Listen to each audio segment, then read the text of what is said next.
Selamat pagi saudara-saudari yang terkasih dalam Yesus Kristus. Sungguh merupakan satu anugerah yang luar biasa Tuhan berikan bagi kita untuk boleh ikut beribadah bersama. Mari kita mempersiapkan hati dan pikiran kita dengan bersaat teduh.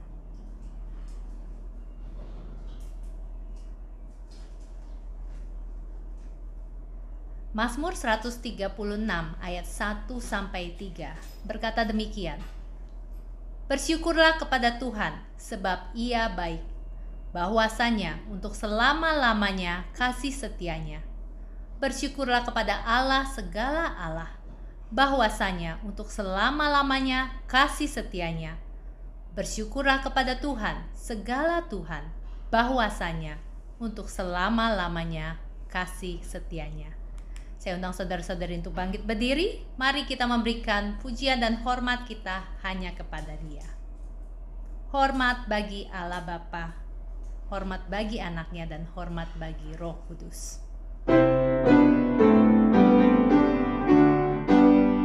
Hormat bagi Allah Bapa, hormat bagi anaknya, hormat bagi Roh Kudus, ketiganya yang esa.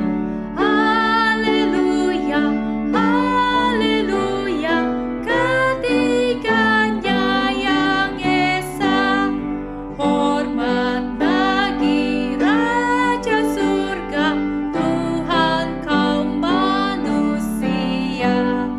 Hormat bagi Raja Gereja di seluruh dunia. Haleluya, haleluya, di seluruh dunia.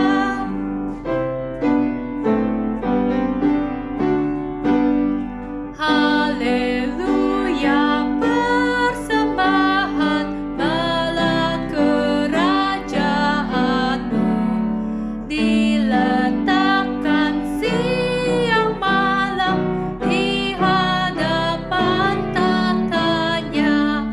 Haleluya, haleluya, di hadapan tatanya. Mari kita berdoa. Ya Tuhan Allah yang baik, Allah penebus kami, Allah yang memelihara iman kami. Kami mengucap syukur ya Tuhan, Engkau boleh memberikan kami kesempatan untuk rindu, untuk hadir, untuk mengikuti ibadah pada hari ini. Ya Tuhan, pada saat ini kami memohon penyertaan dan pimpinan-Mu di dalam ibadah pagi ini. Kiranya Engkau yang boleh menjadi pusat ibadah ini dari awal hingga akhirnya. Terima kasih ya Tuhan. Hanya di dalam nama Tuhan Yesus kami telah berdoa. Amin. Dengan tetap berdiri saudara-saudari, mari kita bersama dengan seluruh umat Tuhan kita membacakan pengakuan iman rasuli. Aku percaya kepada Allah, Bapa yang Maha Kuasa, Khalik langit dan bumi, dan kepada Yesus Kristus, Anak yang tunggal, Tuhan kita, yang dikandung dari Roh Kudus, lahir dari anak darah Maria, yang menderita sengsara di bawah pemerintahan Pontius Pilatus, disalibkan, mati dan dikuburkan. Turun ke dalam kerajaan maut, pada hari yang ketiga bangkit pula dari antara orang mati, naik ke surga, duduk di sebelah kanan Allah, Bapa yang Maha Kuasa. Dan dari sana Ia akan datang untuk menghakimi orang yang hidup dan yang mati. Aku percaya kepada Roh Kudus, gereja yang kudus dan am, persekutuan orang kudus, pengampunan dosa, kebangkitan daging, dan hidup yang kekal. Amin. Mari kita memberikan hormat hanya kepada Allah kita. Hormat diberi.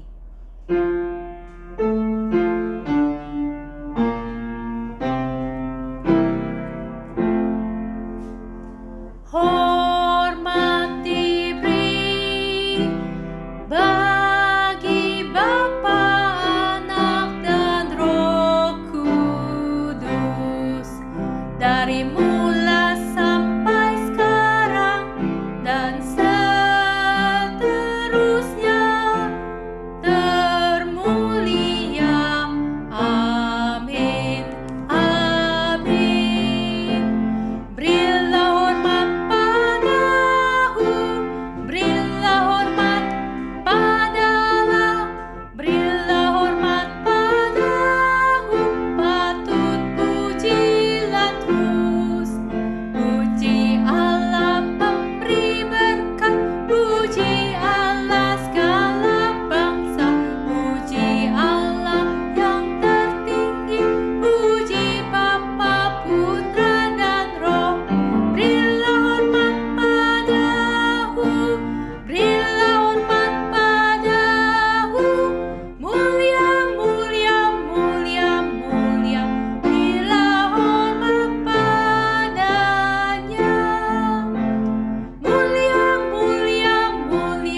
kita yang mulia, Tuhan yang maha besar. Ia juga berkata demikian melalui dalam Yakobus 4 ayat ke-8. Mendekatlah kepada Allah dan ia akan mendekat kepadamu. Tahirkanlah tanganmu, hai kamu orang-orang berdosa, dan sucikanlah hatimu, hai kamu yang mendua hati. Biarlah pada saat ini dengan rendah hati kita minta Tuhan yang boleh selidiki hati kita. Jikalau ada dosa, biarlah Tuhan yang boleh sucikan kita. Kita akan nyanyikan, "Oh Tuhan, selidiki hatiku," sebelum kita berdoa pengakuan dosa.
Kita mengambil waktu untuk berdiam diri. Kita meminta pengampunan dosa kepadanya secara pribadi terlebih dahulu.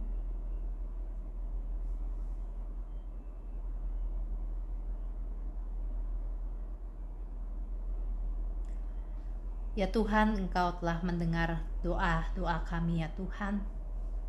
Kami mengaku akan dosa, kesalahan kami, ketidakpedulian kami, pelanggaran kami ya Tuhan yang tidak berkenan di hadapan-Mu. Kiranya Engkau yang boleh mengampuni dosa kami ya Tuhan. Engkau yang boleh membawa kami untuk bertobat, untuk taat kepadamu ya Tuhan. Kami adalah manusia lemah ya Tuhan, tanpa bergantung atas firman-Mu, tanpa bergantung akan kekuatan yang Kau berikan, kami tidak dapat untuk berbuat benar. Terima kasih Tuhan Yesus atas karya-Mu di kayu salib. Engkau yang boleh menebus dosa kami dan Engkau boleh melayakkan kami. Hanya di dalam nama Tuhan Yesus kami telah berdoa. Amin. Silakan duduk saudara-saudari. Selanjutnya kita akan membaca pembacaan Alkitab yang kembali diambil dari Mazmur 145 ayat yang ke-8 sampai yang ke-13. Mazmur 145 ayat yang ke-8 sampai yang ke-13. Tuhan itu pengasih dan penyayang, panjang sabar dan besar kasih setianya.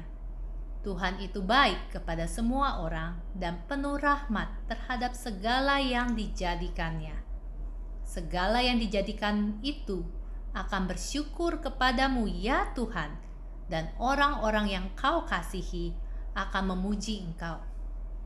Mereka akan mengumumkan kemuliaan kerajaan-Mu dan akan membicarakan keperkasaanmu, untuk memberitahukan keperkasaanmu kepada anak-anak manusia dan kemuliaan semarak kerajaan-Mu. Kerajaan-Mu ialah kerajaan segala abad, dan pemerintahan-Mu tetap melalui segala keturunan. Tuhan setia dalam segala perkataannya dan penuh kasih setia dalam segala perbuatannya. Amin. Mari saudara-saudari, kita juga boleh mengingat akan janji Tuhan yang ditepati, janji Tuhan akan juru selamat yang boleh menebus dosa kita. Dan minggu lalu baru saja kita merayakan hari kebangkitan Tuhan Yesus.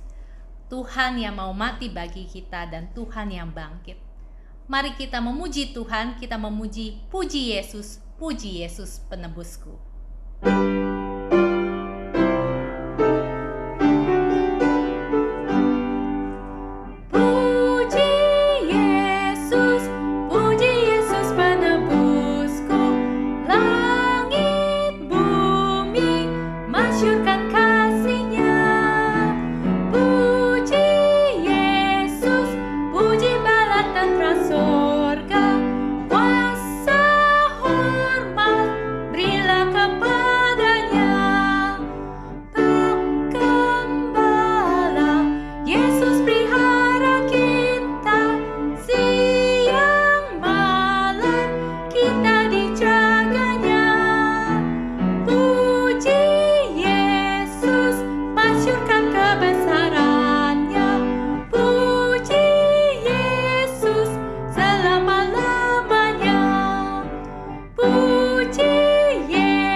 Tuhan Yesus, Ia juga Tuhan yang berserta kita. Ia juga yang berdoa bagi kita. Mari kita mengambil waktu untuk berdoa syafaat. Saya undang teman-teman atau saudara-saudari untuk bangkit berdiri, kita berdoa. Ya Tuhan, kami mengucap syukur untuk segala anugerah kesempatan yang boleh Engkau berikan bagi kami.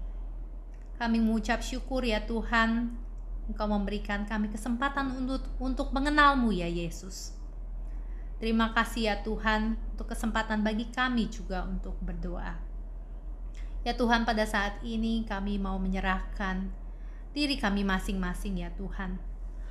Khususnya penduduk Indonesia ini. Di dalam masa pandemi ini ya Tuhan, ini bukan hal yang mudah ya Tuhan.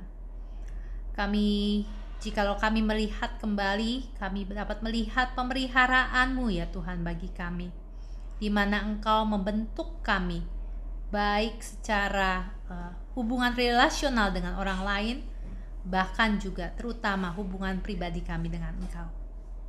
Terima kasih ya Tuhan, untuk Engkau yang terus menggapai kami, Engkau yang terus berserta kami dan menyertai kami. Kami berdoa biar Engkau yang boleh menumbuhkan iman kami hari demi hari.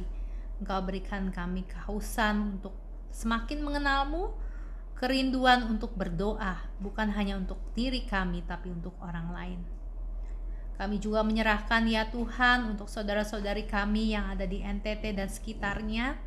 Kami mendengar berita yang mengejutkan bahwa terjadi badai yang dapat merusak segala sesuatu yang telah memporak-porandakan kota-kota di sana ya Tuhan. Kami meminta ya Tuhan penyertaan-Mu juga bagi mereka. Mereka yang kehilangan keluarga yang mereka cintai, mereka yang kehilangan harta, mereka kehilangan banyak hal ya Tuhan. Kami berdoa biarlah Engkau yang Allah berserta kami, Allah juga yang memimpin mereka. Kasih-Mu tetap melingkupi mereka ya Tuhan. Kami menyerahkan untuk para orang-orang tim SAR yang mau menyelamatkan, Tuhan juga bantu mereka. Untuk juga para donatur yang boleh Engkau gerakkan juga untuk membantu mereka. Biarlah Tuhan untuk segala bantuan boleh disampaikan dengan baik hingga sampai kepada mereka. Dan terutama ya Tuhan, biarlah Engkau yang boleh menyembuhkan luka-luka hati mereka, kekecewaan mereka, keputusasaan mereka. Biarlah Engkau menyertai mereka satu persatu. Kami juga berdoa menyerahkan untuk bangsa dan negara kami ya Tuhan, di mana vaksin boleh diberikan kepada para lansia, kepada guru, kepada orang-orang tertentu ya Tuhan yang telah disebarkan. Kami berdoa ya Tuhan, biarlah vaksin yang mungkin telah diterima, bahkan tahap 1 maupun kedua, boleh berjalan dengan baik. Kami mendengar bahwa stok vaksin tidak cukup ya Tuhan, tapi biarlah Engkau juga yang boleh menolong pemerintah kami untuk dapat mengaturnya. Kami menyerahkan juga untuk bagi setiap kami yang mungkin takut untuk menerima vaksin ini, Tuhan boleh memberikan keberanian, Tuhan yang boleh memberikan kemauan untuk boleh menerima vaksin. Kami juga berdoa ya Tuhan untuk mereka yang di luar sana ya Tuhan, yang bekerja, yang harus keluar rumah setiap saat ya Tuhan. Tuhan yang boleh menjaga mereka, Tuhan yang boleh memberikan mereka kesadaran untuk memperhatikan segala prosedur kesehatan, dan juga biarlah Tuhan yang menyertai mereka apapun yang mereka kerjakan. Kami juga menyerahkan Tuhan untuk gereja kami, Gereja Batu Hidup, di dalam proses pembangunan gereja. Kiranya Tuhan juga campur tangan untuk hal-hal yang terkecil ya Tuhan, untuk para tukang, para mandor, untuk bahan-bahan yang akan kami gunakan, khususnya kami dalam membangun lantai 3, Tuhan juga yang boleh sertai. Kami mau menyerahkan ya Tuhan untuk keluarga kami, untuk semua orang ya Tuhan yang kami kasihi. Kiranya Engkau boleh menyertai mereka, apapun yang mereka lakukan, dan juga mereka juga semakin hari semakin mengenal Engkau. Kami menyerahkan pokok doa ini hanya di dalam nama Tuhan Yesus kami telah berdoa. Amin. Saudara-saudari, di dalam masa pandemi ini, sekolah minggu GKBH masih terus berlanjut melalui ibadah Zoom. Pada saat ini kami akan tayangkan sedikit video di mana anak kelas kecil mencoba menghafalkan ayat. Namun kali ini dihafalkan dalam bahasa Inggris. Kiranya ini menjadi motivasi bagi saudara-saudari untuk mengundang mungkin cucu ataupun anak boleh bergabung di dalam sekolah minggu kami. Silakan kita lihat. Proverbs 3 verse 5. Trust in the Lord with all your heart, and lean not on your own understanding. Trust in the Lord with all your heart, and lean not on your own understanding. 3 verse 5. Trust the Lord. Trust the Lord is With all your With heart all your heart, and lean not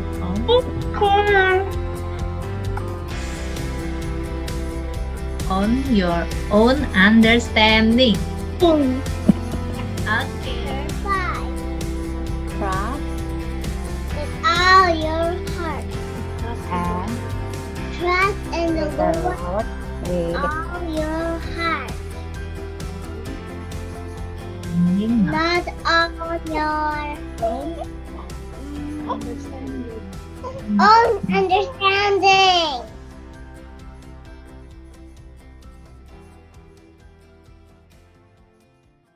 Saudara-saudari, di dalam Mazmur 119 ayat yang ke-105 mengatakan, firman-Mu itu pelita bagi kakiku dan terang bagi jalanku. Biarlah benar apa yang dikatakan Tuhan kita amini dan kita sadar betapa pentingnya firman Tuhan bagi hidup kita. Mari kita menyanyikan pujian firman-Mu pelita bagi kakiku.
Waktu selanjutnya saya serahkan kepada Evangelis Joni. Selamat pagi saudara yang terkasih dalam Tuhan. Senang sekali kita kembali bersama-sama beribadah pada hari Minggu ini. Hari ini kita akan memikirkan satu tema membahas tentang kisah Kain dan Habel. Kisah yang sudah sangat kita ketahui. Nanti kita akan coba menggali dari sisi-sisi yang lain supaya betul-betul firman ini kita peroleh kedalamannya dan juga kelimpahannya. Sebagaimana Alkitab sendiri katakan, kita harus membaca, memahami, merenungkan, dan melakukan itu dalam hidup sehari-hari. Baiklah, sebelum kita akan membahas firman, kita akan bersama-sama masuk di dalam doa. Tuhan Bapa kami yang surga, sekali kami datang ke hadapan Tuhan dengan segala ucapan syukur yang terus ingin kami naikkan sepanjang hidup kami. Karena kami melihat bagaimana Tuhan terus beranugerah dan memimpin setiap langkah di dalam hari-hari kami. Kiranya Tuhan terus menganugerahkan kepada kami kepekaan untuk setiap pimpinan Tuhan, kepekaan terhadap setiap teguran Tuhan, kepekaan juga terhadap setiap apa yang Tuhan ingin kami kerjakan di dalam kehidupan kami. Kami rindu bahwa kehidupan kami boleh menjadi kehidupan yang berkenan di hadapan Tuhan, kehidupan yang menyenangkan hati Tuhan. Beri kekuatan kepada kami untuk terus berubah untuk meneladani Kristus. Beri kekuatan kepada kami juga untuk terus memerangi dosa-dosa yang ada dalam diri kami, supaya kehidupan kami boleh menjadi kehidupan yang makin disucikan oleh Roh Kudus dan juga oleh kebenaran firman. Dan sebentar kami akan mendengarkan sebagian firman yang akan kami bahas bersama-sama pada pagi hari ini. Siapkan hati kami supaya firman itu betul-betul akan seperti benih yang jatuh di tanah yang subur, dan pada akhirnya akan berbuah dan menghasilkan kemuliaan bagi nama Tuhan saja. Berbicaralah kepada kami siap mendengarkan firman Tuhan. Di dalam nama Tuhan Yesus Kristus kami sudah mengucap syukur dan berdoa. Amin. Mari kita bersama-sama buka bagian Alkitab kita dari Kejadian 4 ya. Kejadian 4 ayat 1 sampai dengan 16. Saya akan bacakan buat saudara sekalian, Kejadian 4 ya, ayat 1 sampai dengan 16. Kain dan Habel. Kemudian manusia itu bersetubuh dengan Hawa, istrinya, dan mengandunglah perempuan itu, lalu melahirkan Kain. Maka kata perempuan itu, "Aku telah mendapat seorang anak laki-laki dengan pertolongan Tuhan." Selanjutnya dilahirkannya lah Habel, adik Kain. Dan Habel menjadi gembala kambing domba, Kain menjadi petani. Setelah beberapa waktu lamanya, maka Kain mempersembahkan sebagian dari hasil tanah itu kepada Tuhan sebagai korban persembahan. Habel juga mempersembahkan korban persembahan dari anak sulung kambing dombanya, yakni lemak-lemaknya. Maka Tuhan mengindahkan Habel dan korban persembahannya itu. Tetapi Kain dan korban persembahannya tidak diindahkannya. Lalu hati Kain menjadi sangat panas dan mukanya muram. Firman Tuhan kepada Kain, "Mengapa hatimu panas dan mukamu muram? Apakah mukamu tidak akan berseri jika engkau berbuat baik? Tetapi jika engkau tidak berbuat baik, dosa sudah mengintip di depan pintu. Ia sangat menggoda engkau, tetapi engkau harus berkuasa atasnya." Kata Kain kepada Habel adiknya, "Marilah kita pergi ke ladang." Ketika mereka ada di padang, tiba-tiba Kain memukul Habel adiknya itu, lalu membunuh dia. Firman Tuhan kepada Kain, "Di mana Habel adikmu itu?" Jawabnya, "Aku tidak tahu. Apakah aku penjaga adikku?" Firman-Nya, "Apakah yang telah kau perbuat ini? Darah adikmu itu berteriak kepadaku dari tanah. Maka sekarang terkutuklah engkau, terbuang jauh dari tanah yang mengangakan mulutnya untuk menerima darah adikmu itu dari tanganmu.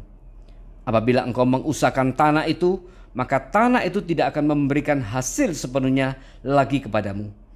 Engkau menjadi seorang pelarian dan pengembara di bumi." Kata Kain kepada Tuhan, "Hukumanku itu lebih besar daripada yang dapat kutanggung. Engkau menghalau aku sekarang dari tanah ini, dan aku akan tersembunyi dari hadapanmu, seorang pelarian dan pengembara di bumi. Maka barang siapa yang akan bertemu dengan aku, tentulah akan membunuh aku." Firman Tuhan kepadanya, "Sekali-kali tidak. Barang siapa yang membunuh Kain, akan dibalaskan kepadanya 7 kali lipat." Kemudian Tuhan menaruh tanda pada Kain supaya ia jangan dibunuh oleh barang siapapun yang bertemu dengan dia. Lalu Kain pergi dari hadapan Tuhan dan ia menetap di tanah Nod di sebelah timur Eden. Nah, saudara-saudara, bagian ini tentu saja bagian yang sudah sangat kita kenal ya. Bahkan ini kita sudah dengarkan semenjak kita di sekolah minggu. Tetapi yang menarik adalah begitu banyak tafsiran tentang bagian ini. Khususnya adalah mengapa persembahan Kain tidak diterima oleh Tuhan dan persembahan Habel diterima oleh Tuhan. Kemudian yang kedua juga, mengapa Kain membunuh Habel? Kenapa Kain membunuh Habel? Dan ini begitu banyak pendapat. Bahkan para teolog-teolog pun banyak pendapat yang satu dengan yang lain saling berbeda satu dengan yang lain. Nah, hari ini saya akan coba bahas kupas bagian ini. Ya, kita akan melihat ya, pertama adalah mengapa Tuhan menolak persembahan Kain dan menerima persembahan Habel. Dan kemudian nanti kita bahas juga mengapa Kain membunuh Habel.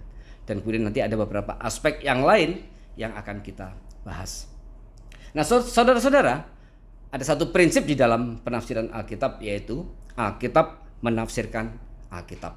Oleh karena itu memang sangat tidak disarankan adanya satu spekulasi-spekulasi yang bersifat teologis ya, dan kemudian kita memasukkan logika kita ke dalam Alkitab. Tetapi di dalam teologia ada studi yang namanya sistematika teologia. Sistematika teologia itu dia menggali kebenaran Alkitab yang termuat secara implisit di dalam ayat-ayat Alkitab. Dan kemudian itu digali sedalam mungkin, dikeluarkan, dan kemudian dia akan dikaitkan ya dengan prinsip-prinsip kebenaran tentang tema tersebut di dalam bagian-bagian yang lain. Karena jelas di antara bagian Alkitab tidak mungkin ada yang bertentangan. Dan kemudian ketika kebenaran-kebenaran itu kemudian tentang satu tema itu ditemukan, dia dirangkai, dikaitkan ya, dan kemudian disistematiskan. Dan itu kemudian oleh karena itu disebut sebagai satu sistematika teologia. Nah, nanti kita akan coba memakai itu juga untuk melihat khususnya dari mengapa Tuhan menerima persembahan Habel dan Tuhan menolak persembahan Kain. Nah, saudara, kita lihat sekarang kita akan masuk di dalam pembahasan yang pertama ya. Mengapa ya Tuhan menerima persembahan Habel sedangkan persembahan Kain tidak diterima? Nah, saudara, kalau kita lihat di dalam banyak pandangan daripada para teolog-teolog, banyak pendapat tentang bagian ini. Ada yang mengatakan umumnya dulu kalau kita dengar di sekolah minggu, karena Kain memberikan persembahan yang tidak baik, sedangkan Habel memberikan persembahan yang baik. Ini jelas tidak alkitabiah, karena Alkitab tidak mengatakan Kain tidak memberikan persembahan yang tidak baik. Alkitab tidak katakan begitu. Dikatakan Kain memberikan sebagian dari hasil tanahnya ya. Jelas itu tidak sesuai dengan apa yang dikatakan oleh Alkitab. Nah, kemudian ada juga yang mengatakan sebenarnya bagian ini adalah sama-sama korban ucapan syukur ya. Korban ucapan syukur. Kain memberikan korban ucapan syukur, juga Habel memberikan korban ucapan syukur. Nah, tetapi sebelum kita masuk ke situ, kita akan pikirkan kira-kira mengapa tiba-tiba Kain dan Habel ini berpikir untuk memberikan persembahan kepada Tuhan. Yaitu katakanlah itu sebagai persembahan ucapan syukur. Ini tidak mungkin bahwa Kain dan Habel itu tiba-tiba kemudian terpikirkan untuk memberikan persembahan ya. Jadi ini pasti ya, ini nah sekali lagi ini ada satu prinsip, ini bagian daripada sistematika teologi ya, yang kemudian menggali kebenaran-kebenaran yang secara implisit ada di dalam ayat-ayat tersebut ya. Ini sangat mungkin adalah karena Adam dan Hawa yang mengajarkan kepada mereka. Adam dan Hawa yang mengajarkan kepada mereka. Dan ini persembahan ini berarti ini bicara tentang sebuah ibadah. Saat itu Kain dan Habel sedang melakukan ibadah kepada Tuhan dengan memberikan persembahan. Nah, konsep ibadah ini tidak mungkin kemudian muncul tiba-tiba di dalam hati Kain dan Habel ya, kalau Adam dan Hawa tidak mengajarkan ya. Nah, sekarang pertanyaannya, dari mana juga Adam dan Hawa tiba-tiba terpikir untuk beribadah kepada Tuhan?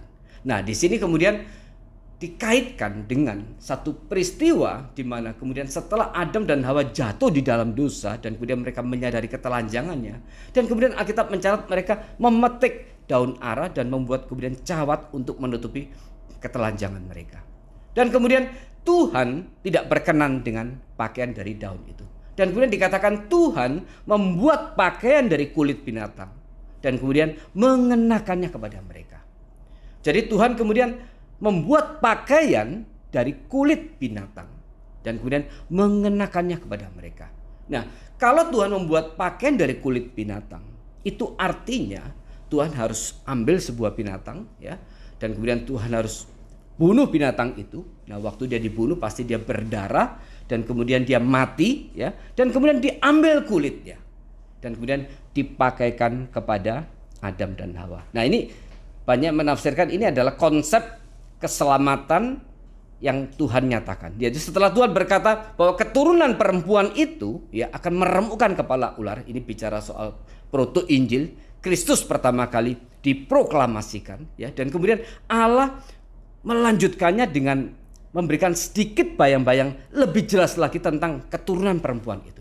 Yaitu bahwa keturunan perempuan itu akan seperti binatang tadi yang dia harus menderita ya, dibunuh, mengeluarkan darah dan mati, tapi kemudian kematiannya itu bisa mengatasi keberdosaan Adam dan Hawa dalam hal ini, yaitu ketelanjangan mereka. Ya, maka kemudian waktu Allah dikatakan membuat pakaian dari kulit binatang. Ini kalau kita bagian dari ayat itu, ini semuanya adalah inisiatif Allah. Allah yang berinisiatif memberikan pakaian kulit binatang itu. Kemudian Allah yang memilih binatang itu.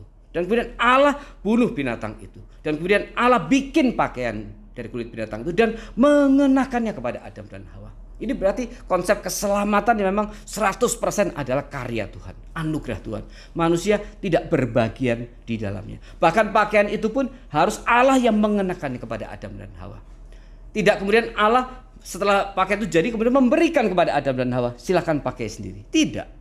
Padahal Adam dan Hawa pasti hari itu bisa memakainya. Karena mereka sudah bisa berkreativitas untuk mengambil daun pohon ara dan kemudian membuat pakaian sendiri untuk menutupi ketelanjangan mereka.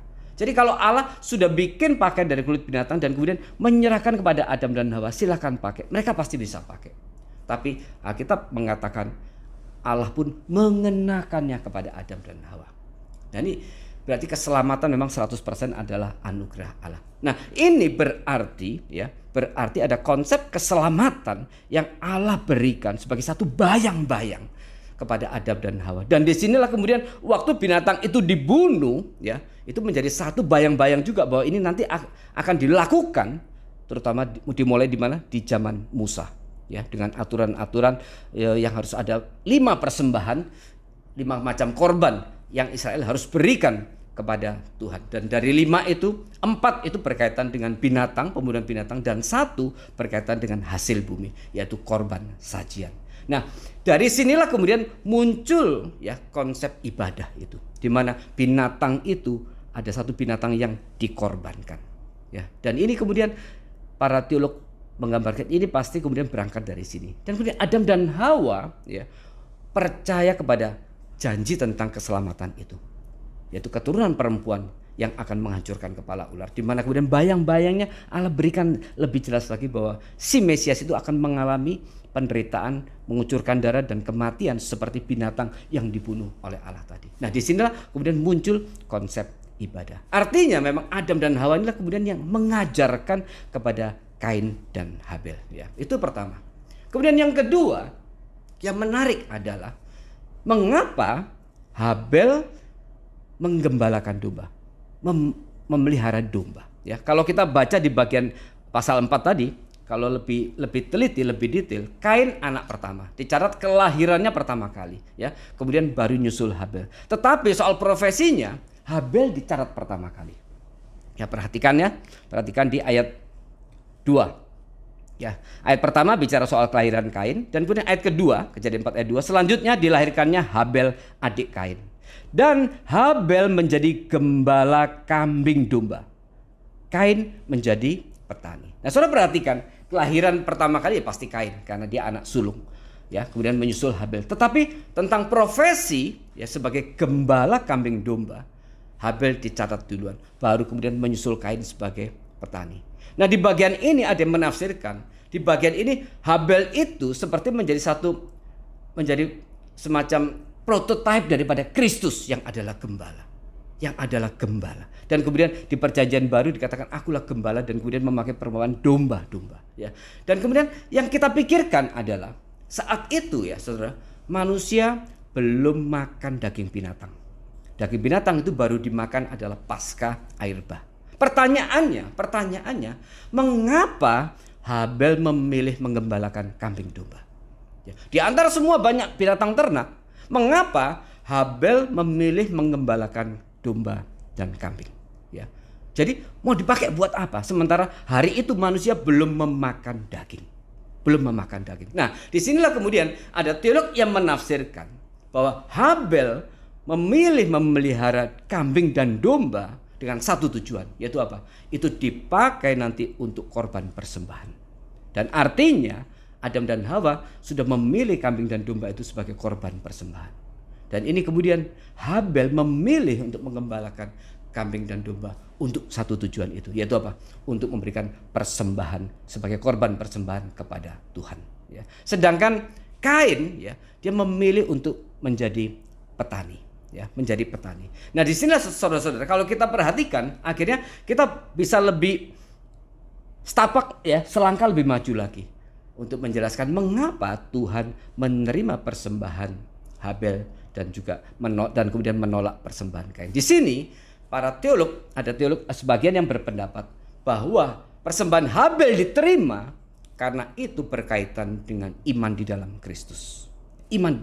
Nah, saudara, waktu Adam dan Hawa jatuh dalam dosa, Allah langsung menjanjikan seorang Mesias, ya, yaitu keturunan perempuan yang akan menghancurkan kepala ular.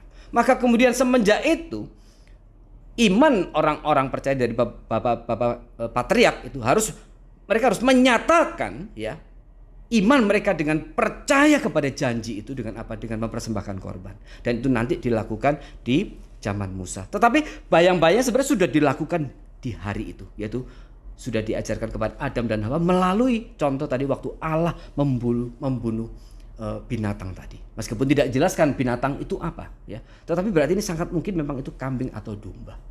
Dan kemudian secara budaya pakaian daripada manusia juga hari itu banyak juga dari kambing dan domba, kulit kambing dan kulit domba. Nah, ini kemudian kita sudah selangkah lebih maju nih untuk boleh mengambil ada satu kelihatannya yang kebenaran implisit yang Tuhan nyatakan di sini, yaitu bahwa memang persembahan berupa binatang itu karena mengandung darah, dan di situ kemudian nanti kematian, ada penderitaan dan kemudian mati, ya, itu sebagai tipologi daripada Kristus, ya. Itu yang baru kita peringati seminggu yang lalu. Kematian Kristus di atas kayu salib, dia harus mengucurkan darah, dia harus menderita dan kemudian akhirnya dia mati. Maka persembahan Habel ini itu sebagai satu pernyataan iman bahwa dia percaya dan beriman kepada janji akan Mesias itu.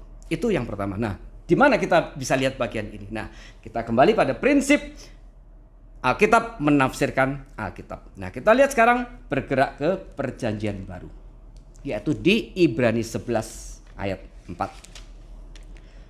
Ibrani 11 ayat 4 saya akan bacakan buat saudara-saudara sekalian. Ini berbicara tentang saksi-saksi iman, ya. Saya bacakan dari ayat 1, ya. Saksi-saksi iman. Iman adalah dasar dari segala sesuatu yang kita harapkan dan bukti dari segala sesuatu yang tidak kita lihat. Sebab oleh imanlah telah diberikan kesaksian kepada nenek moyang kita. Karena iman kita mengerti bahwa alam semesta telah dijadikan oleh firman Allah. Sehingga apa yang kita lihat telah terjadi dari apa yang tidak dapat kita lihat. Ayat 4. Karena iman Habel telah mempersembahkan kepada Allah korban yang lebih baik daripada korban Kain. Nah, di sini dikatakan karena iman. Jadi Habel mempersembahkan korban domba itu, domba sulung, dikatakan domba sulung yang terbaik karena iman, ya, iman. Dan kemudian dikatakan mempersembahkan korban yang lebih baik daripada korban Kain. Dengan jalan itu ia memperoleh kesaksian kepadanya bahwa ia benar, yaitu Habel benar. Karena Allah berkenan akan persembahannya itu, dan karena iman ia masih berbicara sesudah ia mati. Saudara, di sini jelas sekali dikatakan karena iman. Jadi Habel mempersembahkan korban itu karena iman. Karena iman. Dan kemudian dikatakan juga di sini Allah berkenan akan persembahannya itu, ya. Dan Allah berkenan karena persembahan, dan kemudian dikatakan bahwa Habel juga benar. Nah, di sini ada 3 istilah yang muncul, ya. Persembahan yang karena iman, ya, kemudian dengan jalan itu ia memperoleh kesaksian kepadanya bahwa ia benar, Habel benar, karena iman, kemudian Habel benar, dan kemudian Allah berkenan kepada persembahannya. Nah, di sini kita lebih jelas melihatnya dari Ibrani 4 ini, bahwa Habel memang persembahkan itu karena iman. Iman percaya. Iman apa? Iman bahwa dia percaya kepada janji akan Mesias itu. Dia seorang yang memiliki hati kepada Tuhan. Dan itu dia nyatakan di dalam ibadah itu, yaitu apa? Dengan mempersembahkan korban domba, dikatakan bahkan yang terbaik, ya, korban persembahan sulung dari domba-dombanya. Anak yang sulung ini nanti konsep ini juga akan jelas sekali pada waktu di kitab Keluaran, ya, di mana 10 tulah itu Tuhan membunuh semua anak sulung, dan kemudian Tuhan menghendaki semua anak sulung daripada Israel untuk melayani dia. Sebelum nanti setelah peristiwa domba emas itu, dan kemudian anak sulung itu digantikan oleh orang Lewi. Jadi di sini kelihatan bahwa Tuhan menghendaki anak sulung untuk melayani dia. Dan kemudian Habel memberikan korban itu sebagai anak yang korban sulung, ya. Dikatakan di Kejadian, mari kita kembali ke Kejadian, yang sulung, ya, korban yang terbaik, ya, dan lemak-lemaknya, dan itu akhirnya menyenangkan Tuhan. Ini kita lihat bahwa meskipun pada waktu masa Kain dan Habel belum ada hukum korban, tetapi di sini dinyatakan ada satu bayang-bayang yang sudah Tuhan tetapkan, satu prinsip di mana nanti Tuhan akan tetapkan sebagai hukum pada waktu di masa Keluaran. Di ayat 4 dikatakan, Kejadian 4 ayat 4, Habel juga mempersembahkan korban persembahan dari anak sulung kambing dombanya. Anak sulung kambing dombanya, ya. Kemudian saudara, itu yang pertama. Ini berkaitan dengan Kristus, ya. Kemudian Habel juga ada menafsirkan ini tipologi Kristus karena dia seorang gembala seperti Kristus adalah seorang gembala. Kemudian kalau kita baca lebih teliti, ya, lebih teliti. Di sini dikatakan, ya, ayat 4, ya, 4b. Maka Tuhan mengindahkan Habel dan korban persembahannya itu, tetapi Kain dan korban persembahannya tidak diindahkannya. Habel disebut lebih dahulu baru korban persembahannya. Kain disebut lebih dahulu baru korban persembahannya. Sekali lagi ya, saudara perhatikan di sini. Maka Tuhan mengindahkan Habel dan korban persembahannya. Dan kemudian tetapi Kain dan korban persembahannya tidak diindahkan. Ya, Tuhan mengindahkan Habel dan korban persembahannya, dan kemudian Tuhan tidak mengindahkan Kain dan korban persembahannya. Nah, saudara, sebelum kita masuk di situ, tadi dikatakan di Ibrani, Habel memberikan korban persembahan yang lebih baik daripada Kain. Nah, maka di sini kenapa dikatakan lebih baik? Nah, saudara, tadi seperti saya katakan di dalam kitab Keluaran, ya, di dalam Imamat ada 5 macam korban yang Allah tetapkan. Orang Israel harus lakukan, ada korban bakaran, ya, korban keselamatan, korban penghapus dosa, dan nanti ada korban sajian. Nah, dari 5 itu saudara-saudara, 4 itu berkaitan dengan pembunuhan binatang, harus dilakukan dengan cara membunuh binatang. Tapi 1 itu merupakan korban sajian, adalah persembahan daripada hasil-hasil bumi. Nah, di sini Kain juga memberikan hasil buminya itu. Dalam arti ini sebagai satu korban ucapan syukur. Jadi Kain ada satu pengucapan syukur yang dia naikkan kepada Tuhan. Ya. Jadi ini sebenarnya bukan bicara lebih pada bahwa ini persembahan Kain ini persembahan yang tidak baik. Dia memberikan mungkin beras yang tidak baik, ini yang bukan. Tapi dia pasti memberikan yang terbaik, kan? Ini korban ucapan syukur. Tetapi korban daripada Habel bermakna lebih daripada sekedar ucapan syukur. Karena korban dengan anak domba sulung itu selain ucapan syukur, tetapi juga ini lebih terkait dengan apa? Dengan korban pendamaian. Berarti di sini ada pernyataan di mana Habel merasa, aku orang berdosa, dan aku sekarang beribadah kepada Tuhan, mempersembahkan korban, dan ini sebagai satu simbol, satu bayang-bayang bahwa nanti akan Mesias yang akan diutus oleh Tuhan itu akan mengalami hal yang sama seperti korban ini. Jadi korban Habel ini bukan cuma sekedar korban ucapan syukur, tetapi di sini ada korban yang bersifat pendamaian, yaitu mengacu kepada Kristus. Ada satu pengakuan dosa yang Habel nyatakan dengan korban persembahan, dengan pengakuan aku orang berdosa, dalam arti dalam konsep keselamatan itu dia tidak mungkin dia dengan upaya sendiri bisa diselamatkan. Maka kemudian dia mempersembahkan korban, dia berharap keselamatan itu datang daripada Tuhan, dan melalui korban anak domba sulung itu kemudian imannya itu menuju kepada Mesias yang akan dijanjikan. Nah, disinilah kemudian dikatakan bahwa korban Habel itu lebih baik daripada korban Kain. Karena Kain hanya sekedar ucapan syukur. Di dalam korban persembahan daripada Kain itu tidak ada unsur pengakuan dosa, tidak ada unsur di mana dia percaya kepada Mesias, tidak ada unsur di mana dia mengakui bahwa keselamatan akan datang dari Tuhan. Tidak ada. Itu hanya korban ucapan syukur. Tetapi Habel lebih daripada sekedar korban ucapan syukur. Oleh karena itu dikatakan di Ibrani bahwa Habel memberikan korban yang lebih baik daripada Kain. Ya. Itu yang pertama. Yang kedua, kita lihat di sini tadi saya katakan bahwa Allah mengindahkan Habel dan korban persembahannya, sementara Kain dan korban persembahannya tidak diindahkan. Tetapi ini ada yang sama paralel, yaitu bahwa orangnya disebut lebih dahulu, baru korban persembahannya. Ya, berarti waktu kita memberikan persembahan atau kita beribadah, Tuhan melihat pertama kali adalah orangnya dulu, motivasinya dulu. Nah, di sini kita akan melihat bagaimana Alkitab menempatkan siapa Habel dan kemudian siapa Kain. Mari kita lihat tadi di ayat di Ibrani tadi sudah dikatakan Habel sebagai orang benar, ya. Ia benar, dikatakan ia benar. Saya bacakan sekali lagi Ibrani 11 ayat 4. Karena iman Habel telah mempersembahkan kepada Allah korban yang lebih baik daripada korban Kain. Dengan jalan itu ia memperoleh kesaksian kepadanya bahwa ia benar. Ya, bahwa ia benar. Habel adalah benar. Apakah ini satu-satunya catatan di mana Alkitab mengatakan Habel benar? Tidak. Ada satu tempat lagi. Mari kita lihat di Matius 23 ayat 35. Matius 23 ayat 35. Saya bacakan. Supaya kamu menanggung akibat penumpahan darah orang yang tidak bersalah, mulai dari Habel orang benar itu.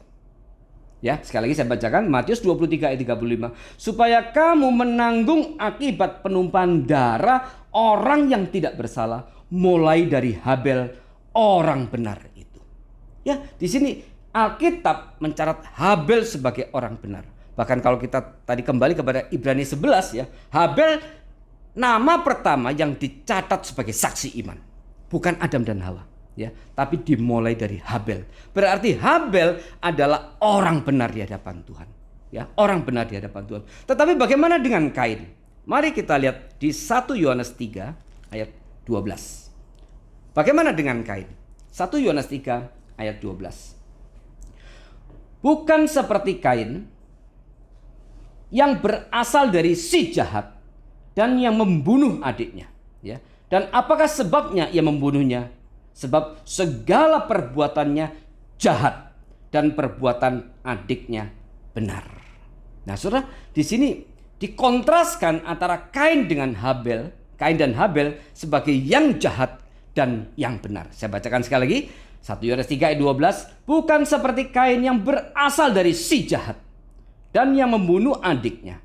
Dan apakah sebabnya ia membunuhnya? Sebab segala perbuatannya jahat, ya, dan perbuatan adiknya benar. Nah, di sini lebih jelas lagi dikontraskan bahwa Kain dan Habel itu adalah jahat dan benar.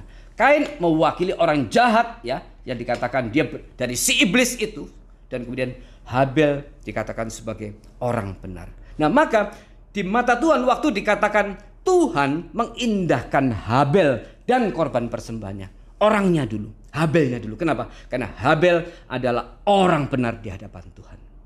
Dan kemudian tapi Kain dan korban persembahannya tidak diindahkan. Kainnya dulu, orangnya dulu. Kenapa? Karena Kain orang jahat.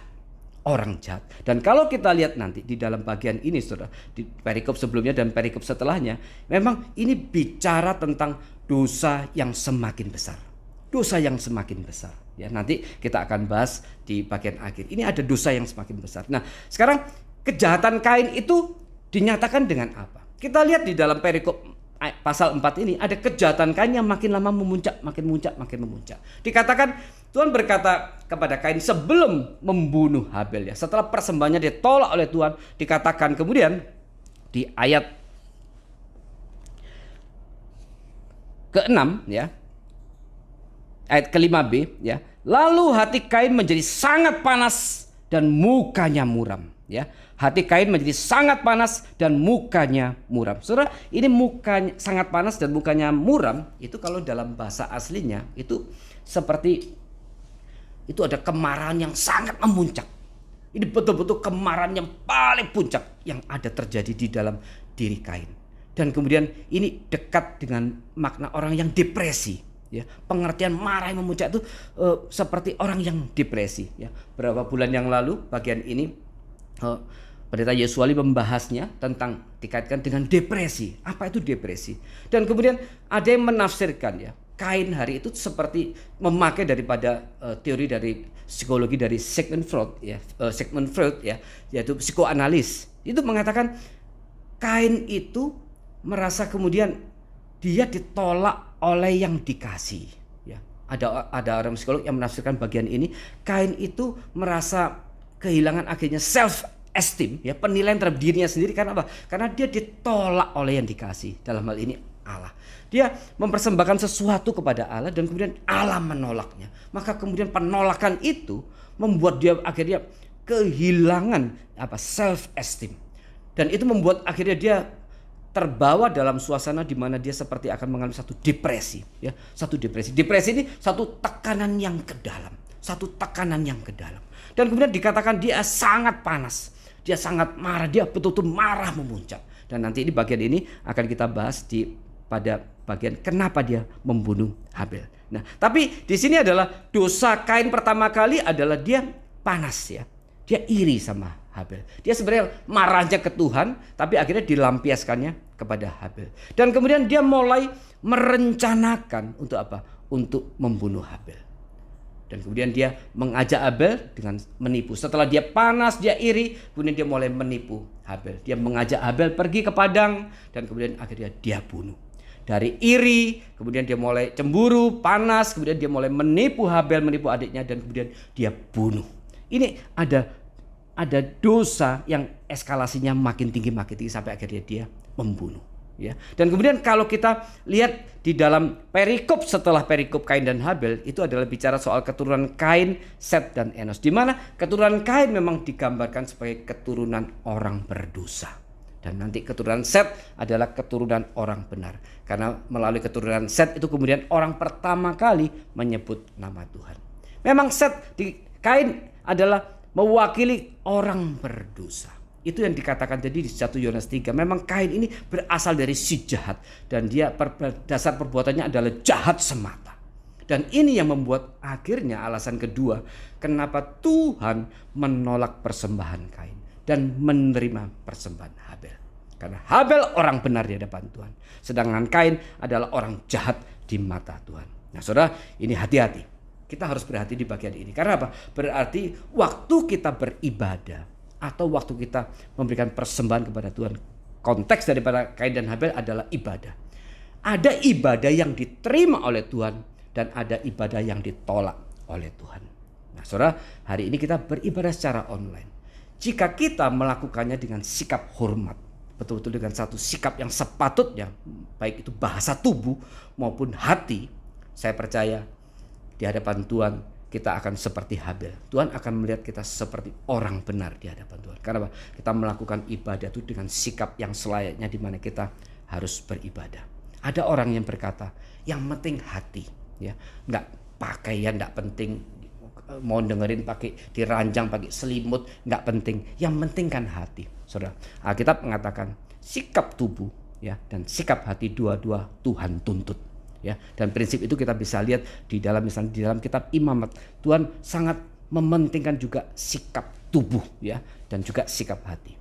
Maka mari saudara kita melakukan ibadah online ini dengan sikap ibadah yang baik, ya. Karena ada ibadah yang diterima oleh Tuhan dan ada ibadah yang ditolak oleh Tuhan.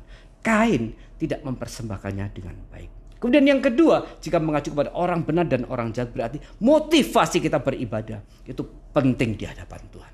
Motivasi kita untuk ibadah itu penting di hadapan Tuhan, dan Tuhan lihat itu pertama kali. Apa motivasi kita untuk beribadah kepada Tuhan? Ada orang yang mengikuti ibadah online minggu sekedar seperti tidak ada bedanya dengan nonton acara-acara yang lain, Netflix dan sebagainya, ya. Dan kemudian dia menjalankannya dengan sikap ibadah seadanya, ala kadarnya, dengan sibuk sana, sibuk sini, dan kemudian dengan macam-macam, mungkin dengan cemilan di kanan kiri dan sebagainya. Saudara, Tuhan melihat sikap ibadah kita. Jikalau kita datang betul-betul dengan hati yang ingin menghormati Tuhan, hati yang takut kepada Tuhan, dengan sikap ibadah yang baik, kita saat itu menjadi orang benar di hadapan Tuhan. Tapi kalau kita menjalankan ibadah kita asal-asalan, kita akan menjadi seperti Kain. Ibadah kita ditolak oleh Tuhan. Hari ini banyak orang menjadikan ibadah itu cuma simple, yang penting gua hadir.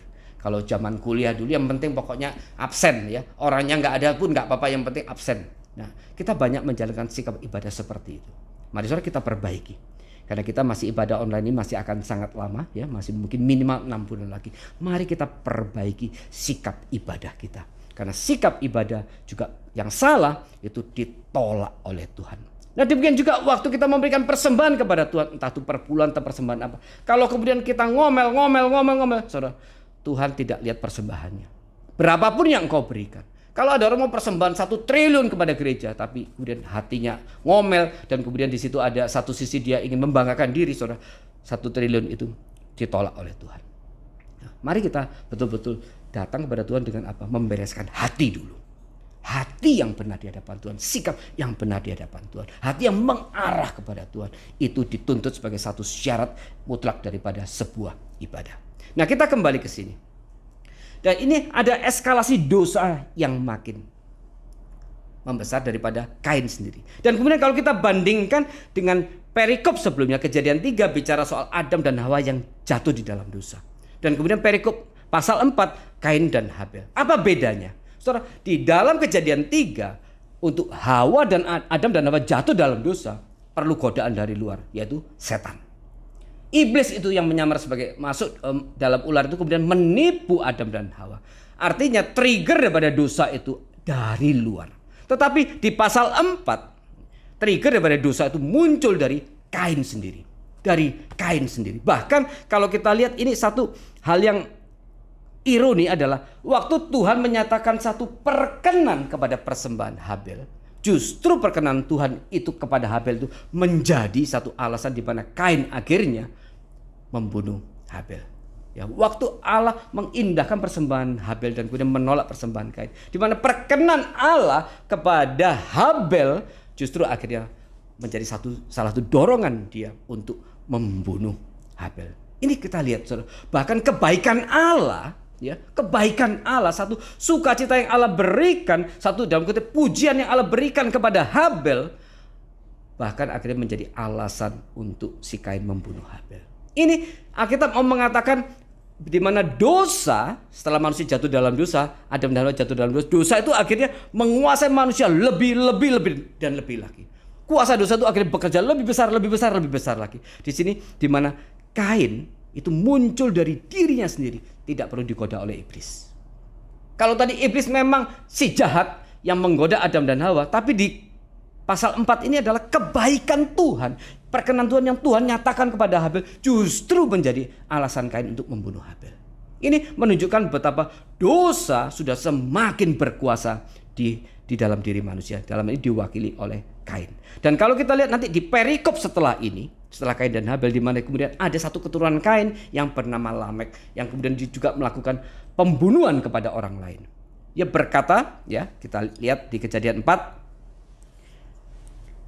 ayat 23. Berkatalah Lamek kepada kedua istrinya itu, Ada dan Sila, dengarkanlah suaraku, hai istri-istri Lamek, pasanglah telingamu kepada perkataanku ini. Aku telah membunuh seorang laki-laki karena ia melukai aku, membunuh seorang muda karena ia memukul aku sampai bengkak. Sebab jika Kain harus dibalaskan 7 kali lipat, maka Lamek 77 kali lipat.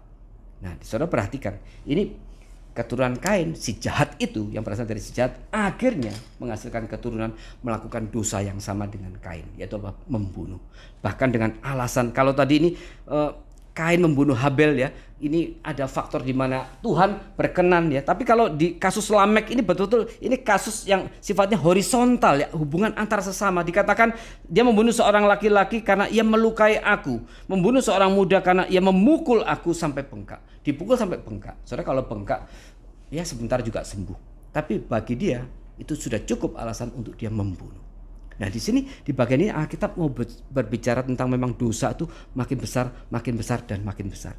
Ya, kalau Adam dan Hawa perlu sumber dari yang lain, yaitu iblis, untuk membuat mereka jatuh dalam dosa. Kain tidak. Ini dari dirinya sendiri.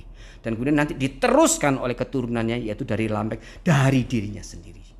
Nah, ini message yang Alkitab mau sampaikan melalui bagian ini. Ya, nah kita sekarang mau melihat kembali kenapa kemudian persembahan Habel itu diterima dan sementara persembahan Kain ditolak. Tadi kita sudah dapat 2 alasan. Yang pertama, persembahan Habel berkaitan dengan Kristus, tipologi dari Kristus, karena domba korban itu adalah tipologi Kristus.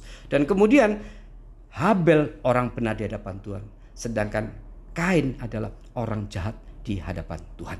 Ya. Nah, kemudian sekarang kita melihat daripada aspek yang lain daripada bagian ini, yaitu ketika kemudian Kain dikatakan hendak membunuh Habel. Allah berkata kepada Kain, sebelum Kain melakukan pembunuhan kepada Habel, Allah sudah menegur Kain. Kita baca di ayat 6 ya. Setelah 5b, lalu hati Kain menjadi sangat panas dan mukanya muram. Firman Tuhan kepada Kain, mengapa hatimu panas dan mukamu muram? Apakah mukamu tidak akan berseri jika engkau berbuat baik? Tetapi jika engkau tidak berbuat baik, dosa sudah mengintip di depan pintu. Ia sangat menggoda engkau, tetapi engkau harus berkuasa atasnya. Nah saudara, sebelum Kain melakukan dosa, Tuhan sudah menegur Kain.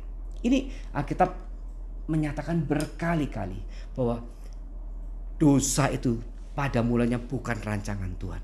Tuhan tidak menginginkan manusia binasa. Oleh karena itu sebelum Kain akhirnya melakukan satu dosa yang lebih besar, ya, kemudian Allah menegurkan, mengingatkan Kain supaya dia bertobat dan kemudian dia bisa kembali kepada jalan yang benar. Dan kemudian Allah berkata, mengapa hatimu panas? Ya, di sini Allah memberikan satu interupsi kepada Kain supaya Kain sebenarnya bisa merenung, ya, dan kemudian bisa menurunkan amarahnya, menurunkan depresinya, dan kemudian dia bisa kembali berpikir secara normal, dan kemudian dia bisa dicegah daripada melakukan kejahatan. Firman Tuhan kepada Kain, mengapa hatimu panas dan mukamu muram? Apakah mukamu tidak akan berseri jika engkau berbuat baik? Ya. Tetapi jika engkau tidak berbuat baik, dosa sudah mengintip di depan pintu. Ia sangat menggoda engkau. Nah, perhatikan kalimat berikutnya, tetapi engkau harus berkuasa atasnya. Tetapi engkau harus berkuasa atasnya. Berarti apa? Berarti memang Tuhan mengatakan, mengapa engkau panas dan mukamu muram? Jika engkau berbuat baik, apakah mukamu tidak berseri? Ya. Tetapi sekarang dosa sudah mengintip, ya. Tetapi engkau harus berkuasa atasnya. Dosa sudah mengintip dan ia sangat menggoda engkau. Tetapi engkau harus berkuasa atasnya. Berarti sebenarnya kondisi hari itu Kain, sebenarnya dia bisa menaklukkan kemauan dosa itu. Karena Allah berkata, tapi engkau harus berkuasa atas dosa itu. Sebenarnya kondisi Kain memungkinkan untuk dia menaklukkan apa? Dosa itu. Dan di sini kita lihat juga kembali kepada apa yang saya jelaskan pertama tadi, bahwa Adam dan Hawa ya, pasti mendidik anak-anaknya ini dalam ibadah yang baik. Sehingga kemudian mereka diajarkan mempersembahkan korban dan sebagainya. Dan ini bisa dilihat juga dari mana, bahwa Adam dan Hawa ya sangat mungkin setelah mereka ditegur oleh Tuhan, mereka kemudian ada pertobatan yang mereka alami. Dari mana?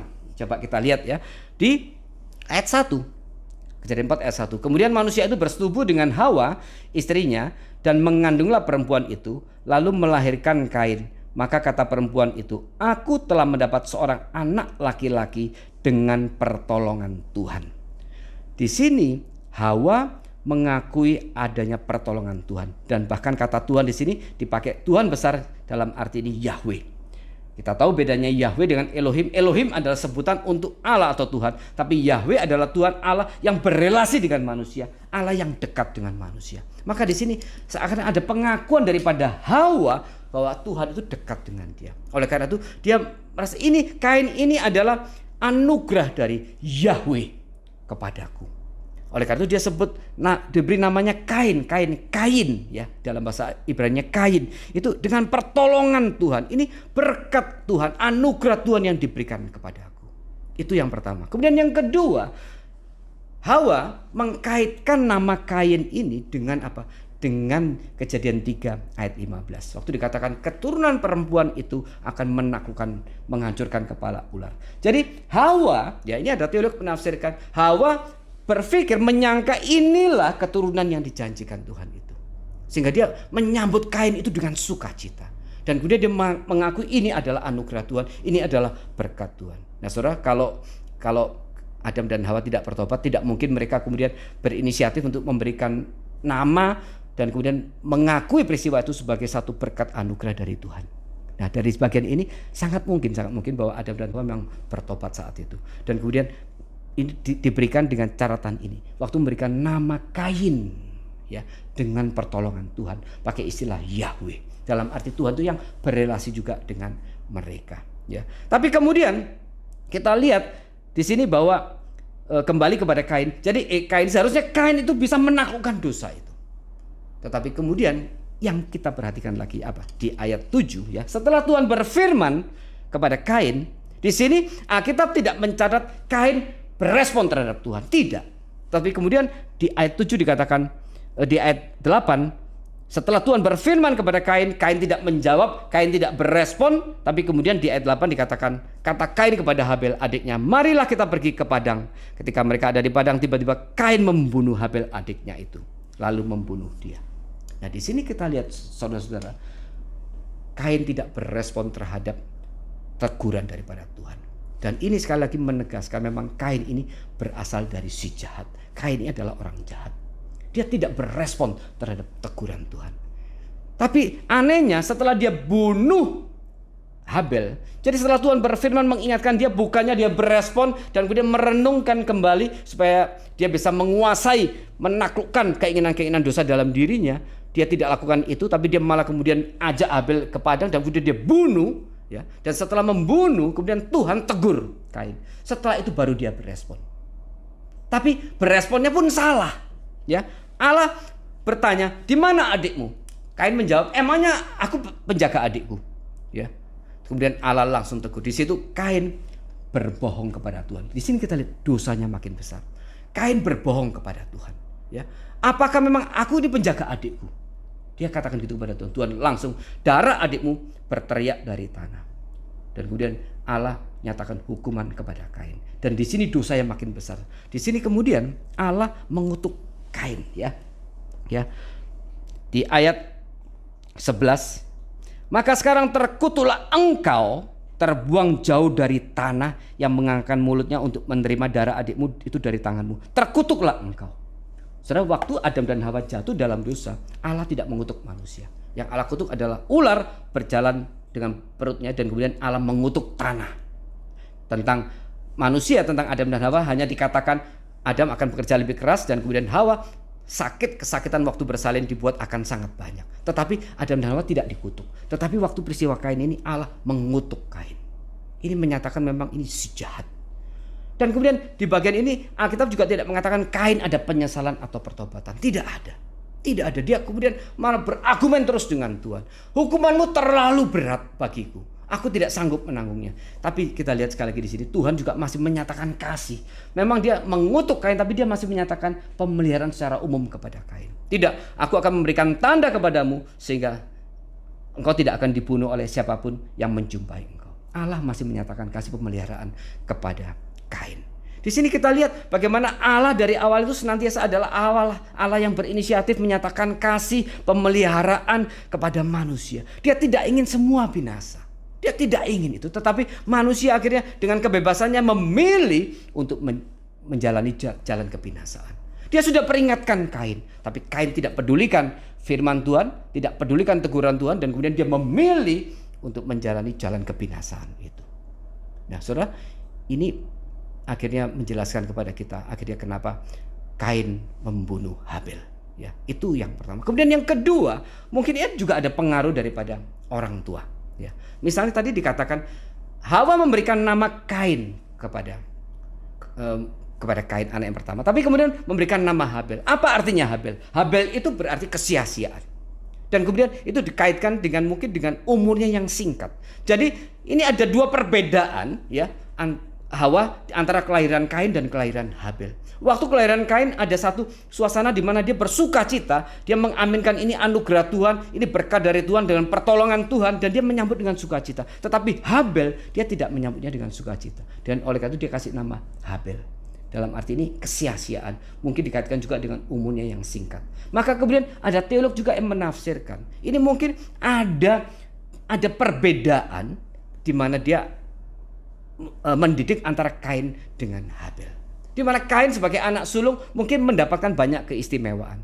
Dan itu yang akhirnya keistimewaan-keistimewaan yang dia dapat akhirnya membuat dia lebih tidak bisa menerima fakta bahwa persembahan dia anak sulung ditolak oleh Tuhan.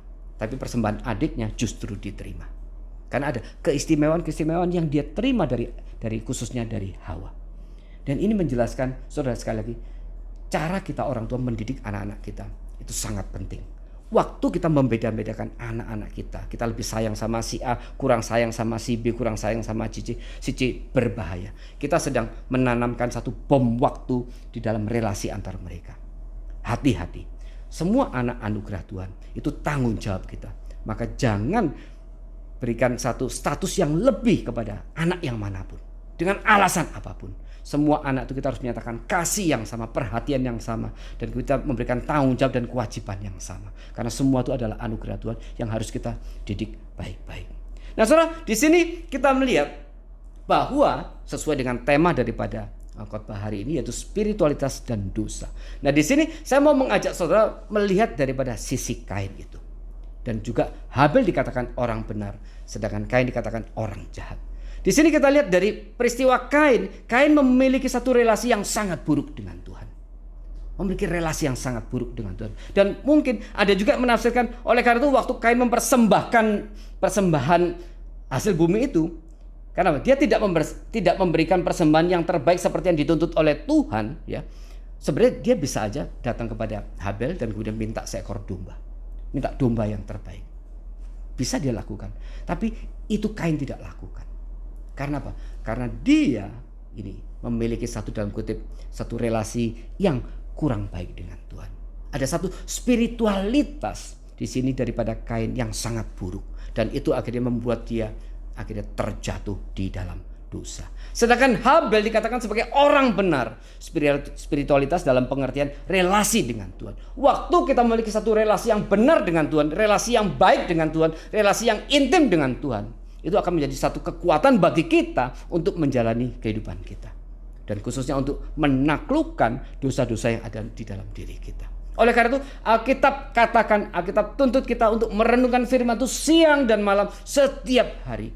Alkitab juga berkata, jangan jauhkan dirimu dari pertemuan-pertemuan ibadah Tuhan. Kita harus selalu membaca Alkitab. Kita harus terus mempertumbuhkan diri. Kita harus terus melayani Tuhan. Dan semuanya itu Tuhan pakai supaya kita terus bertumbuh di hadapan Tuhan.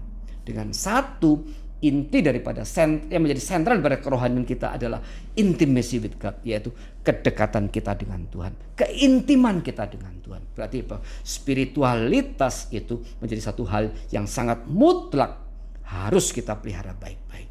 Dengan satu spiritualitas yang menjadikan Tuhan sebagai sentral di dalam kehidupan kita.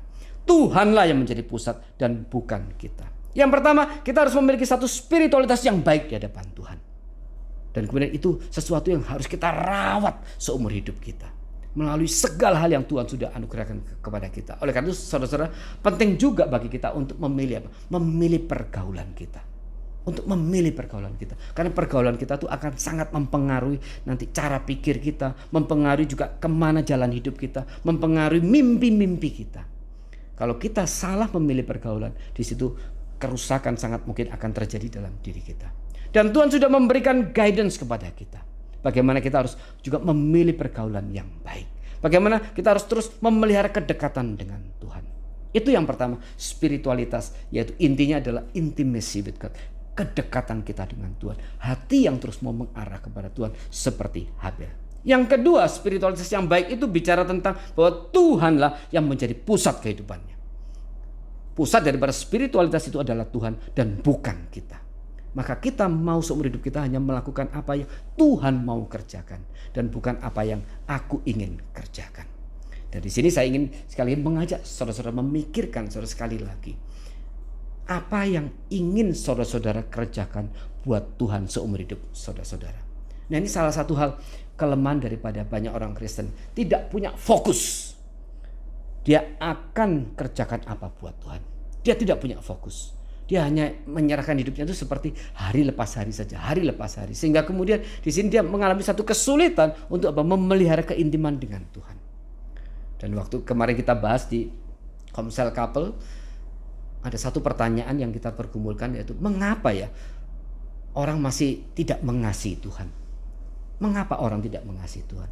Ada yang mengatakan, ada yang dari anggota tim itu mengatakan mungkin karena pengenalan kepada Tuhan yang kurang. Itu semua itu alasan yang seperti yang Alkitab katakan, kalau kita tidak mengenal Tuhan dengan baik, kita tidak mungkin mengasihi Dia dengan baik. Tapi saya juga terpikir mungkin karena alasannya karena sebenarnya kita tidak benar-benar bisa memahami salib, makna salib itu. Kita tidak pernah memahami masalah apa itu salib. Waktu dikatakan Yesus menggantikan hukuman kita, Yesus menanggung semua dosa kita, Yesus menanggung semua kutuk kita dengan menjadikan dirinya sebagai kutuk, menjadikan dirinya sebagai dosa itu, sebagai tempat di mana murka Tuhan dinyatakan, menggantikan kita. Nah, kita tidak paham itu. Dan kemudian kita menjadikan itu sebagai sesuatu yang biasa saja, yang common. Ya, kalau saya mau pakai istilah sebagaimana saya bagikan 2 minggu yang lalu dalam istilah Franciscan, kita menjadikan panggilan yang kudus itu sebagai panggilan yang biasa. Waktu kita melayani Tuhan, kita anggap sebagai suatu hal yang biasa. Demikian juga penggantian Kristus di atas kayu salib itu kita anggap sebagai sesuatu yang biasa. Dan mungkin salah satu alasannya adalah karena sebenarnya apa? Karena memang kita nggak pernah tahu hukuman neraka itu seperti apa. Ya, kalau di dalam Komsel Kapel itu saya bilang kalau kita nyicipin 1 menit aja di neraka seperti apa, ya saya percaya waktu balik ke bumi kita semua jadi pendeta. Ya. Suwandi bilang nggak usah nyicipin, Kak, ngelihat aja, ya ngelihat 1 menit aja apa yang terjadi di neraka. Waktu itu mungkin kita baru bisa bersyukur kepada Tuhan. Nah, saudara, memang pusat daripada salah satu keimanan kita, spiritualitas kita adalah kembali kepada pengertian sejauh mana kita memahami salib Kristus, sejauh mana kita memaknai salib Kristus. Apa sih yang sudah Kristus kerjakan di atas kayu salib bagi kita? Kalau kita belum sampai kepada makna inti daripada salib Kristus, kita akan sulit mengasihi Tuhan. Kita akan sulit juga akhirnya memiliki satu hidup yang mau berkomitmen untuk memberikan yang terbaik kepada Tuhan. Maka kemudian kita akan terjebak di dalam satu situasi seperti yang dikatakan oleh Francis Chan. Segala yang kita lakukan buat Tuhan itu sebagai suatu hal yang common saja, yang biasa saja. Kita mau ibadah ya yang biasa saja. Kita mau persembahan kepada Tuhan yang biasa saja. Kita mau melayani Tuhan yang biasa saja. Dan kita tidak menjadikan itu sebagai sesuatu yang betul-betul kudus di hadapan Tuhan. Dan karena itu begitu kudus, begitu sacred, kita mau melakukannya dengan kesungguhan kita. Termasuk apa? Termasuk ibadah online kita. Kalau kita dijadikan cuma sebagai hal yang common saja, sebagai yang biasa, ya biasalah. Orang Kristen hari Minggu ya ibadah, itu suatu hal yang biasa. Maka kita tidak menjalaninya betul-betul dengan sikap yang hormat dan takut kepada Tuhan. Saudara, sesuai dengan tema hari ini, spiritualitas dan dosa. Maka kedekatan kita dengan Tuhan itu akan menjadi hal yang sangat penting bagi kita untuk bisa menaklukkan dosa-dosa yang ada dalam diri kita. Termasuk untuk terus menjalani kehidupan kita makin serupa dengan Kristus, makin serupa dengan Kristus. Mari kita belajar dari bagian ini. Mari kita meneladani Habel dengan menjadi orang benar itu. Maka waktu kita sudah menjadi orang benar di hadapan Tuhan, apapun yang kita persembahkan bagi Tuhan, itu akan berkenan bagi Tuhan. Tetapi kalau kita menjadi si jahat itu, seperti Kain, apapun yang kita persembahkan kepada Tuhan tidak akan berkenan di hadapan Tuhan. Kiranya Tuhan memberkati kita semua. Mari kita masuk di dalam doa.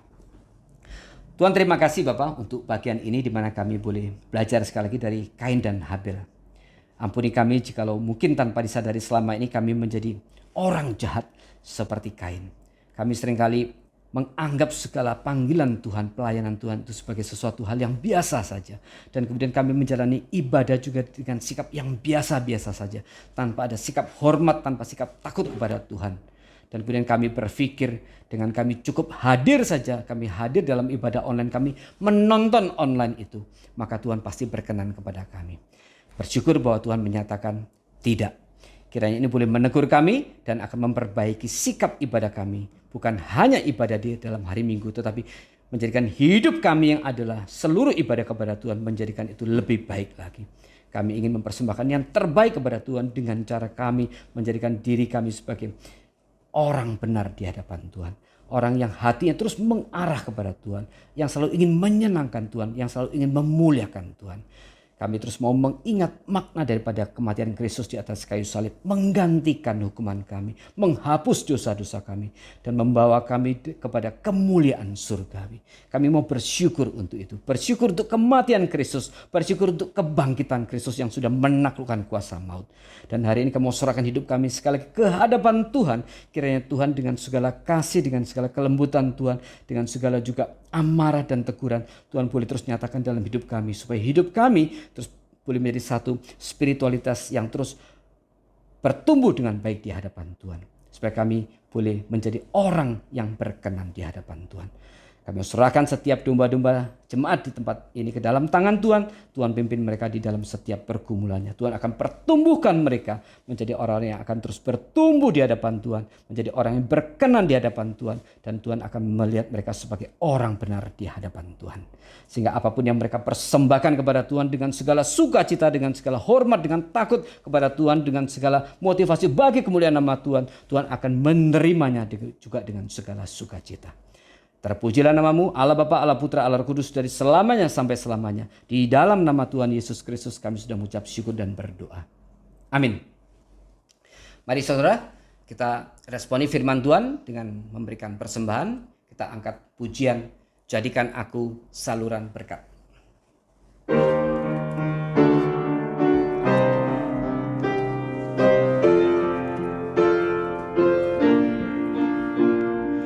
Di dalam hidup berliku-liku, banyak keluh dan kesah. Beri terangmu di tempat gelap itu, girangkanlah yang susah. Jadikan aku saluran berkat dan pemancar terang Yesus. Jadikan aku, oh Juru Selamat, saluran berkat bagi sekalian. Undangkanlah kasih-Nya yang suci, Yesus memberi ampunan. Yakinkan orang lain dengan bukti hidup yang penuh iman. Jadikan aku saluran berkat dan pemancar terang Yesus. Jadikan aku, oh Juru Selamat, saluran berkat bagi sekalian. Mari kita masuk di dalam doa. Tuhan, terima kasih Bapak untuk terus menyatakan berkat kepada kami. Terima kasih untuk terus memelihara dan terus melimpahkan kami dengan berbagai anugerah yang Tuhan berikan kepada kami. Baik berkat jasmani maupun berkat rohani yang sudah Tuhan berikan. Kiranya kami boleh menyadari bahwa berkat itu Tuhan berikan kepada kami bukan ditujukan kepada kami sebagai akhir daripada perjalanan berkat itu. Tetapi kami adalah pada dasarnya ada saluran-saluran berkat itu. Berkat-berkat rohani yang sudah Tuhan berikan kepada kami. Segala kebenaran firman, segala hal yang sudah Tuhan kerjakan kepada kami. Kiranya juga kami boleh bagikan kepada orang yang lain. Sehingga pengalaman hidup kami bersama dengan Tuhan akan menjadi satu hal yang bisa membangun kerohanian orang-orang yang berada di sekitar kami. Juga berkat jasmani yang Tuhan berikan kepada kami, kami boleh persembahkan lagi bagi kemuliaan nama Tuhan, khususnya bagi pelebaran kerajaan Allah di muka bumi ini. Mohon Tuhan terima persembahan kami dengan segala sukacita, dan Tuhan akan pakai sekali lagi bagi kemuliaan nama Tuhan saja melalui gereja kami. Di dalam nama Tuhan Yesus Kristus kami sudah mengucap syukur dan berdoa. Amin. Mari kita angkat pujian pengutusan dan kita akhiri ibadah kita hari ini. Sesuai dengan tema tadi, kita angkat pujian Aku Hanyalah Seorang Yang Berdosa.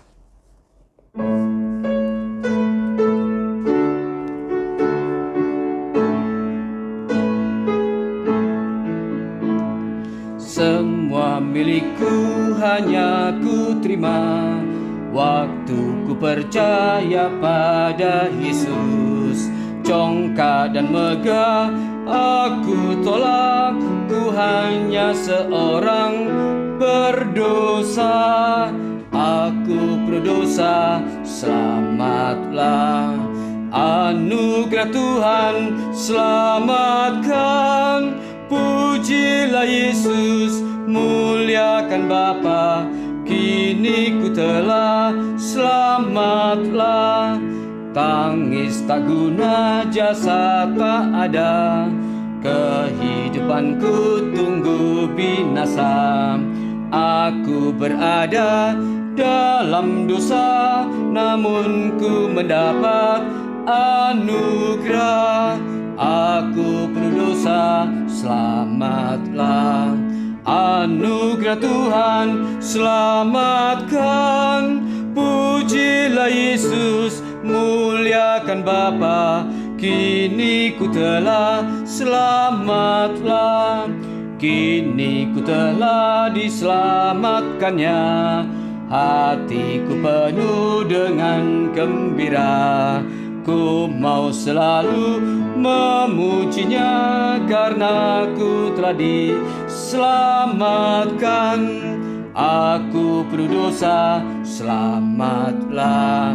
Anugerah Tuhan, selamatkan. Pujilah Yesus, muliakan Bapa. Kini ku telah selamatlah.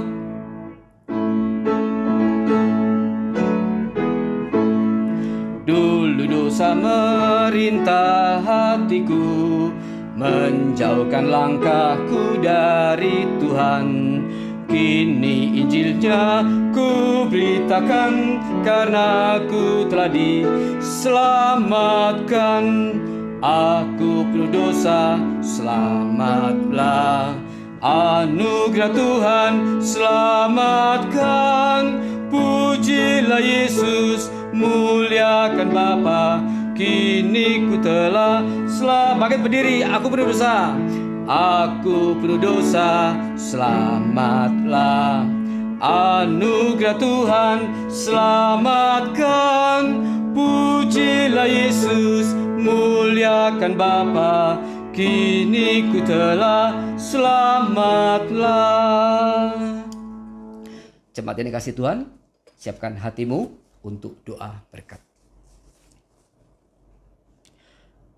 Sesungguhnya anugerah dan kasih karunia yang dari Allah Bapa, cinta kasih dan keselamatan yang sudah Allah Anak nyatakan kepada kita di atas kayu salib, Kristus yang sudah mati dan kemudian bangkit mengalahkan kuasa maut, dan kemudian penyertaan, pimpinan, teguran dan terang dari Allah Roh Kudus, hari ini berkat dari Allah Bapa, Allah Anak dan Allah Roh Kudus tercurah bagi kita, turun bagi kita semua, dan akan menyertai sampai kita bertemu dengan Tuhan muka dengan muka. Amin. Doksologi.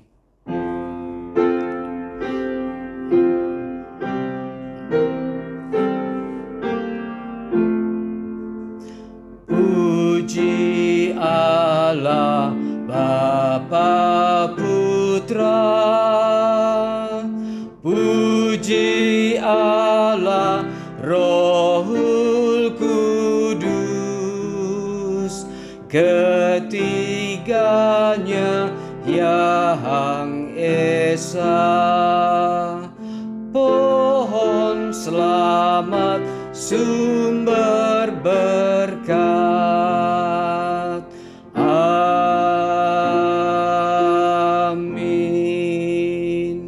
Sampai bertemu dalam ibadah minggu depan. Tuhan mengasihi dan memberkati saudara-saudara sekalian. Amin.